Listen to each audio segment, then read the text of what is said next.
400 টাকা কেজির কাঁচামরিচ এখন নেমে এসেছে মাত্র 60 টাকা কেজিতে। আর 100 থেকে 150 টাকা কেজি দরে বিক্রি হওয়া বেগুন, কপি, চিচিঙ্গা এখন নেমে এসেছে মাত্র 30 টাকা কেজিতে। বরগুনার পাথরঘাটা থেকে ভিডিও চিত্রে আরো জানাচ্ছেন আমাদের senior staff reporter Amal Talukdar. মৌসুম শুরু হওয়ার আগে সকল প্রকার শাকসবজির বাজার দর চড়া থাকবে, এটি স্বাভাবিক। কিন্তু সেই চড়া দামটিও ছিল সাধারণ ক্রেতাদের কাছে নাভিশ্বাস ওঠার মতো। বরগুনার হাটবাজারের সাধারণ মানুষের কাছে মাস তিনেক আগেও 400 টাকা কেজি দরে 1 কেজি কাঁচামরিচ ক্রয় ছিল রীতিমতো স্বপ্নের মতো। অথচ সেই কাঁচামরিচ এখন সে সকল হাটবাজারগুলোতে মিলছে মাত্র 60 টাকায়।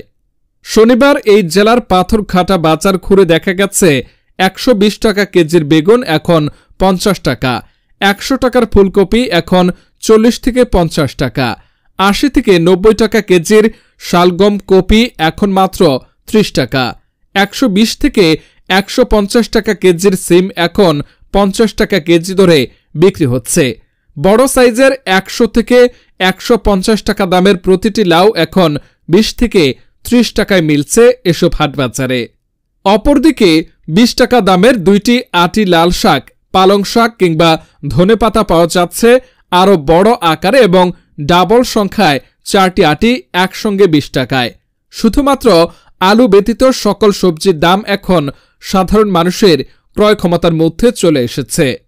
এদিকে পাথরঘাটার আলু চাষের আদর্শ গ্রাম রূপধন সহ সারা জেলার মাঠ জুড়ে কৃষকেরা উঠতি রবি শস্যের আবাদ নিয়ে বিরামহীন গতিতে কাজ করে যাচ্ছে।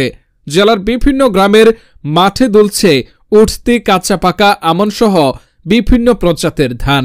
দিগন্ত বিস্তৃত মাঠের কোথাও যেন আর ফাঁকা নেই। সব মিলিয়ে বলা চলে শস্য ভাণ্ডার খ্যাত রূপসী বাংলার কৃষকের গোলা আবারও ভরে উঠবে তাদের উৎপাদিত পণ্যতেই।